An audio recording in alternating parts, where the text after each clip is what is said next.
mind is made of the subtle components of the five elements. It exists in the form of thoughts and mental activities reflecting the nature of the elements. Body is made of five elements.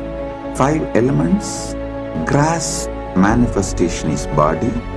Mind is made of subtle components of same five elements.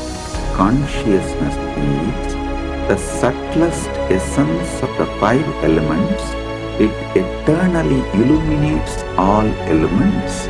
Listen, during the time of Kumbh Mela celebration, your five elements align with the five elements of the cosmos.